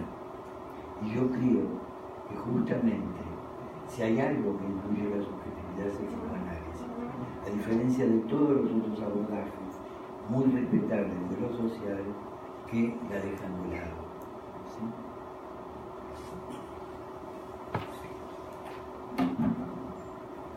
Sí, totalmente de acuerdo. No quisiera presentarme como el caso de primicias de nada. De hecho, cuando yo decía que esto hace pensar en los 70s y en los 80s, es porque justamente los psicoanalistas y el psicoanálisis en esa época tenían una gran producción alrededor de todo esto. Y fueron perseguidos y fueron asesinados, y el exilio, por decirles de algún México, sería impensable sin el exilio. No solamente el exilio español, sino el exilio argentino, chileno, boliviano, pero la historia del psicoanálisis en México está directamente ligada a personajes que vienen por haber sido perseguidos por las dictaduras. Pero también Freud, es decir, Freud acerca el psicoanálisis en la Primera Guerra Mundial a las trincheras. Todos sus textos sobre la guerra tienen que ver con eso. Y después existen las dos experiencias importantes, que es el ambulatorio de Viena y la clínica de Berlín, donde los psicoanalistas van. No es que la gente vaya a sus consultorios, los psicoanalistas van. No, yo estoy totalmente de acuerdo y me siento muy contento de formar parte La clínica Hamster de Ana Freud, la Casa Verde de Dolto. Sí, yo lo que quisiera decir es que me parece que tal vez nos ha faltado poder generar pensamiento desde el psicoanálisis para abrir otros espacios en ese campo. Siento que ha habido, después de los 80s, como una merma en la producción de lo que atañe a esa dimensión, que nunca ha dejado de existir y que la práctica psicoanalítica y de los psicoanalistas, creo que de los últimos años para acá, ha tenido toda este lugar en el campo de lo social. Yo siento que nos falta escribir más, compartir la experiencia, abrir eso, de generar la posibilidad de demostrar esto, que no hay sujeto sin el otro, que el campo de lo social es nuestro campo, que tenemos una genealogía de psicoanalistas que nos han legado un pensamiento fundamental y que es más un voto por el no olvido que algo que tenga que ver con negar que eso sucede. Y les cuento una anécdota de hoy en día que comenté. Y aquí en México, después del temblor que acaba de suceder, la solidaridad fue muy fuerte. 3 cuestiones llaman la atención. Primero, que los que principalmente participaron en el rescate de los cuerpos de la gente eran jóvenes y muchos eran millennials. Entonces se le había criticado a los millennials que eran apolíticos, que no les importaba, que no sentían, que eran los apps, ¿no? Incluso que era la generación de las cabezas agachadas. Y de repente en México se mostró que los millennials, con las redes sociales, se enviaban mensajes en qué albergue se necesitaban no sé qué, con las bicicletas, porque está toda la onda ecológica, los muchachos en bicicletas, como está hecho. Entonces lo primero que llamó la atención fue que no es cierto que los millennials no les duele su gente, su ciudad, su tiempo, su época. A lo mejor no tienen modos de plantearlo y lamentablemente fue eso. Eso es lo otro es que la gente que rescató antes de que llegaran ya las fuerzas fueron ciudadanos como cualquier otro, fundamentalmente albañiles. Los albañiles ayudaron muchísimo porque la gente no sabe ni cómo agarrar una pala y la gente, ¿no? Y veo un movimiento ciudadano. Y algo que sucedió es que la universidad, principalmente la universidad, empezó a hacer cuadrillas de psicólogos, apoyar en los diversos campamentos esto que se llamó, que llaman en psicología estrés postraumático, y empezaron a hacer en diversos puntos de la ciudad, y los psicólogos y las psicólogas iban, pero no nada más, también la gente que estudia neurociencias, la nueva propuesta de la neurociencia. Yo le comentaba, recibo un mensaje de una de las investigadoras y doctoras más importantes del Instituto de Neurología de la UNAM, y me pide si los psicoanalistas no podemos apoyar a los psicólogos que estaban apoyando a la gente, que fundamentalmente eran psicólogos cognitivo-conductuales y neurolingüistas y gente que trabajaba en neurología, pero nos pedían a los psicoanalistas que pudiéramos entenderlos a ellos, que se estaban rompiendo, que no podían más, que no sabían qué hacer con tanta muerte. y todo lo que ahí se jugaba. Y entonces esto de las universidades, de los cognitivos conductuales contra los psicoanalistas, ¿no? En el momento en que eso está jugado allí, cambia. Y a mí me llamó la atención que estos colegas, ¿no? La psicología es otra práctica, no es el psicoanálisis, pensaran en los psicoanalistas en ese momento cuando el sujeto no puede más, ¿no? Cuando el sujeto se derrumba, cuando después de estar 8, 10, 12 horas allí, necesitaban otra escucha, no cognitivo-conductual, no neurolingüística, no de neurología, sino del orden del sujeto, del orden de la subjetividad. Y entonces me parece que esto también nos muestra que aunque no nos lo digamos porque estamos en diversos grupos de práctica, el psicoanálisis puede ser tomado en cuenta si nos atrevemos a mostrar todo lo que podemos hacer ante el sufrimiento. Yo guardé el mensaje para la historia del psicoanálisis. Cuando quieran poner un director de la facultad que no quiera el psicoanálisis, les digo, a ver si cuando sufra hasta aprendemos. Es un mal chiste. Suavecito, ya quítalo, si me va a quedar para las redes sociales después. No sabes cómo me van a dar durísimo. Sobre todo mis colegas feministas. Pon mejor a Shakespeare.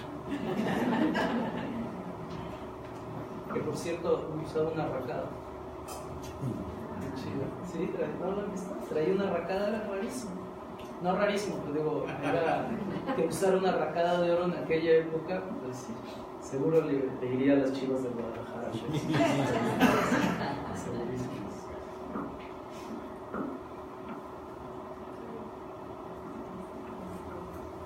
Ahora con toda esta reflexión que tenemos acá, un poco de trabajo para acá, estaba pensando en el momento recientemente me fui en un libro que se va la escritura de los componentes asesinados rituales. Ah, sí. Sí, y bueno, trabajo con los símbolos, ¿verdad? También un poco hacer un análisis estructural, ¿no? De estructurales, de la situación visual. Y plantea algo interesante en relación con el nombre propio de que el crimen siempre lleva un filtro, ¿no? Y con esto de los crimen rituales que tantas teorías, no hay, solo archivos expiatorios, no hay culpables, continúa la muerte de veces desaparecidas en los cuerpos, en la desesperación y el desierto. Ella, una de las teorías que maneja es que una de las razones es que estos grupos o esta aprendizaje, ¿no? Que se organizan para poder llegar en conjunto a una mujer y después usar mirar un resto.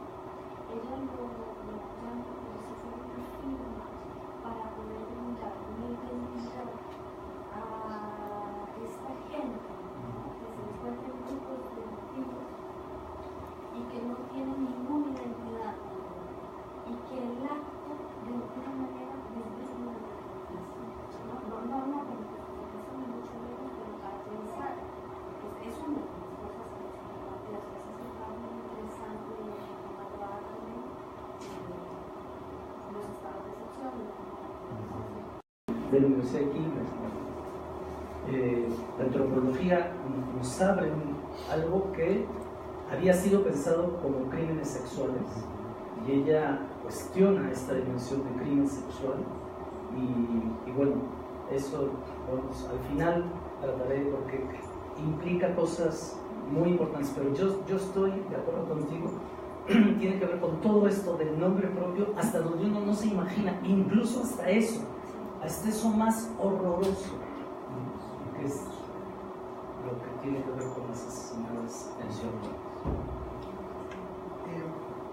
Ya que se toca el tema del nombre propio, se toca el tema de lo social, también de lo cultural, quería preguntarte el papel del arte, ¿cómo pensás el arte?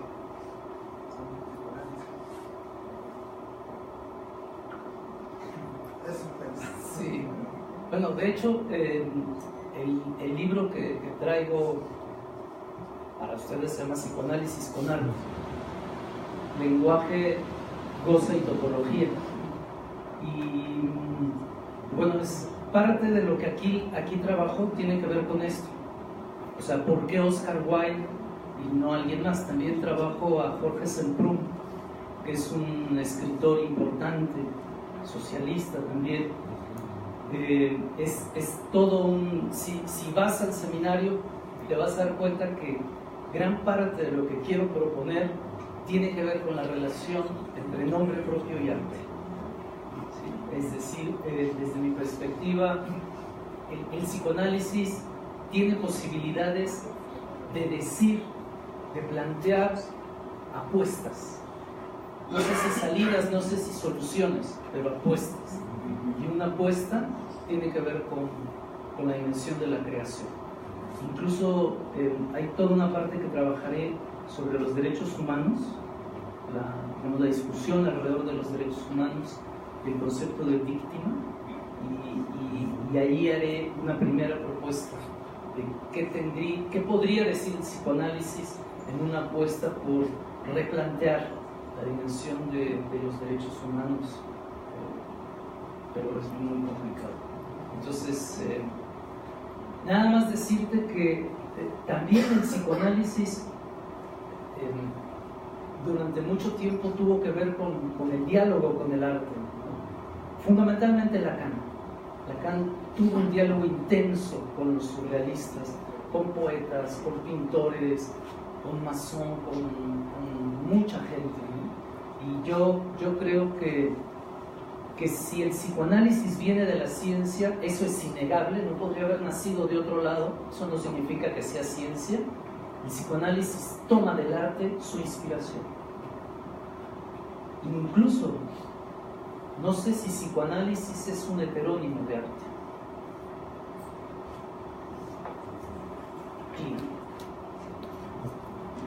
Y ya que estamos en la parte así de contar anécdotas, yo quería decir esto. Por ejemplo, una de las cosas que yo me siento muy orgulloso con este libro último es que por primera vez en la historia se presentó un libro de psicoanálisis en el Museo Nacional del Prado de Madrid. Y me tocó el honor no saben qué chinga fue que me aceptaran, pero de todos modos fueron muy generosos. La gente del Centro de Investigaciones y Archivo del Museo del Prado de Madrid fue muy receptiva y no entendían cómo un psicoanalista pedía que se presentara un libro de psicoanálisis en el Museo del Prado. Pero claro, Goya, Velázquez, Picasso, Dalí, o sea, ¿cómo no se iba a presentar un libro de psicoanálisis en el Museo del Prado? Y después tuvimos la suerte de presentarlo en el Palacio de Bellas Artes. Y también nunca se había presentado un libro de psicoanálisis en la sala Manuel M. Ponce del Palacio de Bellas Artes. Y aparte del vino que después nos tomamos, estuvo muy sabroso. Entonces, es parte del egoperiodismo. Sí. Hola. Bienvenido y muy feliz de tenerte de nuevo. Cuando contabas lo de Oscar Wilde, yo pensaba más bien en el reverso de Oscar Wilde.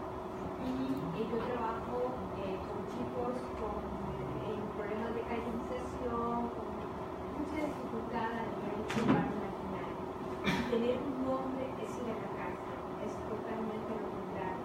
Es pasar de una anomia, de un hijo, como lo llamaría, a realmente tener su nombre.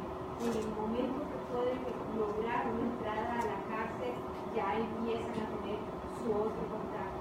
Entonces, más bien lo pensaba desde Lacan con el sacrificio, que lo toman como don, y sacrificar su vida con tal de tener un respeto.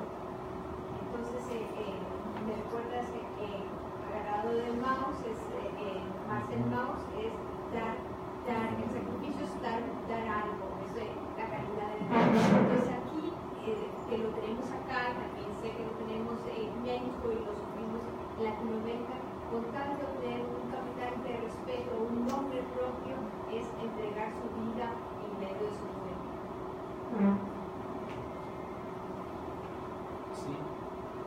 Sí, totalmente de acuerdo.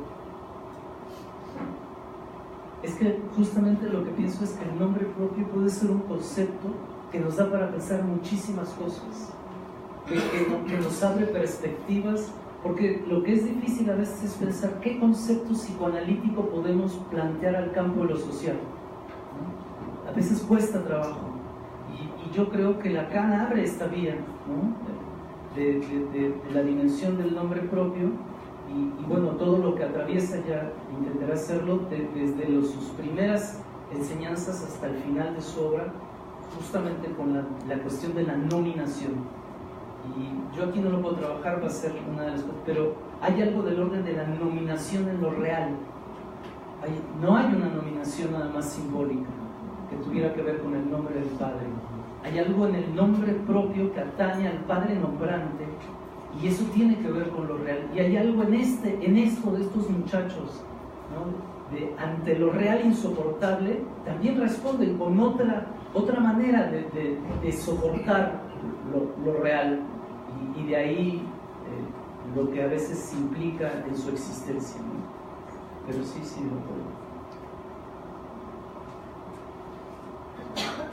Yo leyendo un libro, este último, pensando como usted plantea la violencia en el acto que borra el nombre, ¿verdad? Esta cosa última que también plantea este libro borrando el nombre. Lo que pensaba es este fenómeno que tenemos en la virtualidad, donde los chicos se nombran cada vez como un nicho, cada vez queda más reducido, por lo menos para nosotros los hispanoparlantes, cuando ya son 3, 4, 5 consonantes juntas, 5 números impronunciables, ¿no? Que tenemos en el español de la vocal para poder articular. Entonces, un poco articulando esto, cómo pensar ese nombre propio, porque en la actualidad el chico termina llamándose y reconociéndose, comillas, en este nick impronunciable, perdido en una virtualidad que además le sustrae, ¿verdad?, a un imaginario, a una pantalla, a un espacio que no sabemos ni dónde termina ni dónde empieza, sobre todo por esta propuesta que hace usted de la violencia en tanto nombrar y borrar el nombre que nombra el sujeto. Entonces esto sí me dio como mucho para pensar, porque es lo que enfrentamos, ¿verdad? O sea, la edición del WhatsApp, pues sí tiene el nombre de uno, pero ¿cuántos es un nick? O esto, ¿verdad? Sobre todo las generaciones que nacen en los últimos 10 años, que cada vez son más pequeños y más nicks para estar conectados en esta multiplicidad de redes que los borran, que son los que dejan reducidos a esto. Muy interesante. Este es un mundo que yo creo que también tendríamos que repensar desde el campo del psicoanálisis, una nueva escritura. Hay nuevas dimensiones de escritura impensadas hasta antes de esto que opera y que nos interpela, evidentemente, como nos interpelan muchas cosas, ¿no? Los chicos en la calle, la cuestión de los asesinatos, la cárcel, los movimientos reivindicativos de diversas minorías, ¿no? Siento que, se lo voy a decir como, a mí me da una alegría enorme ser psicoanalista, porque me parece que todo esto que el mundo nos interpela me permite con el psicoanálisis pensar y reconocer los límites, además. El psicoanálisis también tiene un límite, es que de la que no sabemos, no sé si alguna vez podamos saber, ¿no? Pero que hay muchas cosas donde el psicoanálisis puede generar ideas interesantes para el psicoanálisis, para los colegas, pero también para otras prácticas, ¿no? Hay una oportunidad, tenemos un siglo de existencia. Nuestro aparato doctrinal tiene un siglo. La filosofía, bueno, por lo menos 29 siglos, ¿no? Entonces, yo creo que hay una gran oportunidad de pensamiento, de producción, de práctica, que esta praxis nuestra nos da. Y esa es algo que nos interpela, las nuevas paternidades, todo eso que tenemos que decir como psicoanalistas. Yo creo que mucho, pero tendremos que crear a partir de esto. Yo siento que es muy hermoso leer a Freud y a Lacan, pero también es muy hermoso leer con Freud y con Lacan cosas que a ellos no les tocó pensar. Esa es una oportunidad que tenemos, es un saber muy joven. Somos jóvenes. ¿No? No mucho, pues.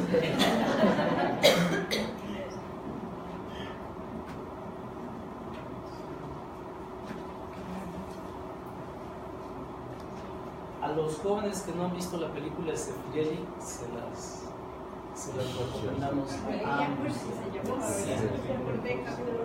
Sí. Romeo y Julieta es una de las películas más hermosas. Estamos entonces por hoy. Mañana empezamos el seminario a las 6 de la tarde. Les esperamos. Muchas gracias.